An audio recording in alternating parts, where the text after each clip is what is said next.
Hey everyone, welcome to my Dinar daily channel.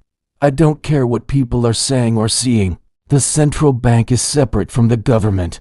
Just because a LAC is invited in to have questions, that's normal course of business. It's informing where have you been? What are you doing? What are your plans to the context of what they need to know? A LAC has the full control of making an exchange rate adjustment. The government has nothing to do with it.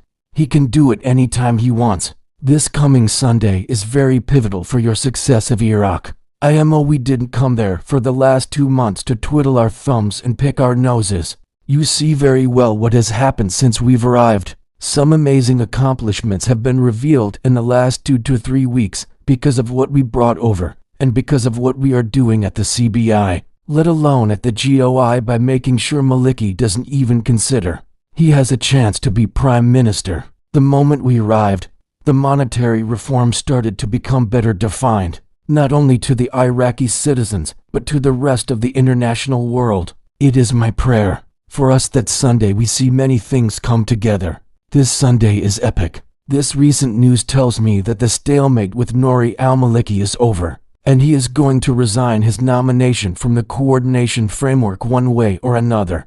This has not yet been done, and we expect it this week to be announced. All we can do now is wait and see how this all plays out.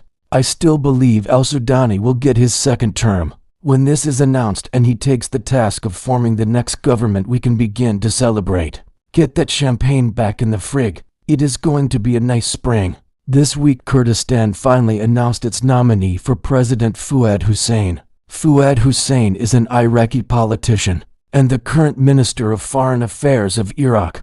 Parliament is expected next week to finally hold the session to certify the new president. According to the Constitution, the next steps following the presidential election involve the nominee for Prime Minister of the largest parliamentary bloc with forming a government. The Prime Minister designate then has 30 days to present their cabinet and program to Parliament for a vote of confidence. We are the first week of February already, and this election process is about to come to a conclusion real fast. If it has not been for the corruption in the coordination framework, this election cycle should have progressed quicker than any of the past.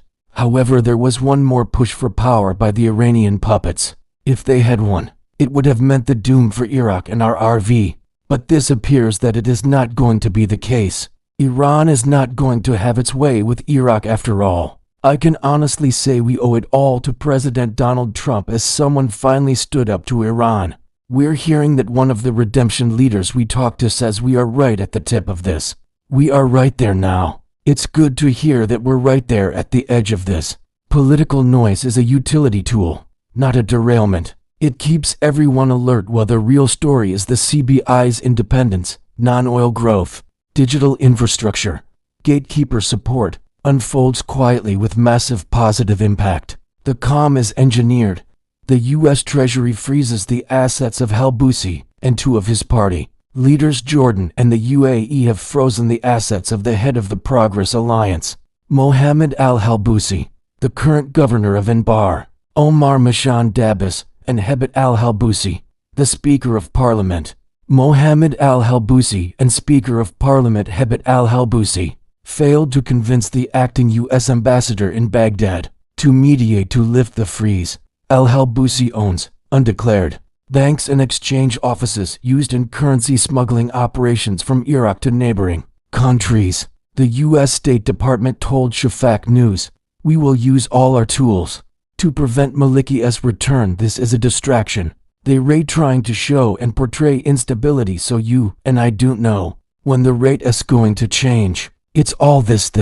If you're not a sharp analytical thinker, it's going to make you mad and upset you." Which when they first came out talking about Maliki going in there, it made everybody mad. They succeeded. They did their job. It's nothing more than a distraction. Iraqi Foreign Minister Fuad Hussein told Kurdistan 24 that Mark Savaya is no longer serving as the United States Special Envoy to Iraq and that Tom Barrack is set to take over the role amid growing political tensions between Washington and Baghdad. Murdat Savaya, the man many lauded as the champion of the RV, has lost his job. Another brushstroke of instability. IMHO. It seems they are really trying to push Maliki into this PM position. I really am concerned for them pushing President Trump.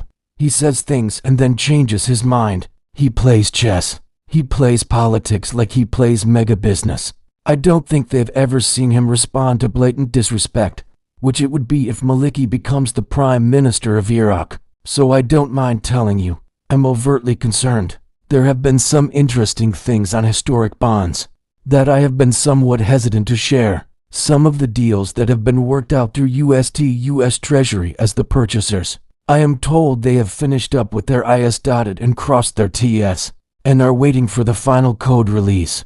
We are seeing money movement by people very involved in the process. At the paymaster level or higher, I don't want to get people hopes up too much, so stay grounded.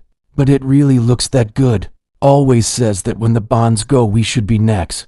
A lot of our leaders at redemption centers and other leaders that know are very quiet, very quiet. I think that quiet, maybe, things are moving forward in the right direction for us. Everything is a go.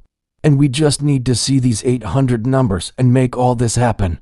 The problem arises with Iran, and it has been all about Iran all along and their corruption schemes to control the Iraq economy for their own benefit. This has stalled this currency reform process to the end stages that we now await. Iraq entered this critical stage of successful reforms and on the edge of the next stage, which included the reinstatement. Yes, it was targeted for last month. The election process appears to be on hold. We await some news any day now. This situation could change on a dime, and most probably we will wake up some morning and it will be over. For the good of Iraq, after the event and the people flood the banks, will that cause the value to drop? No, the opposite. That's financial friction. Anytime you move, buy, sell, trade with a currency, it only adds value to it. It adds credibility to it. More people use it. It's called supply and demand. That draws the value upward. Have a nice day, take care, and goodbye.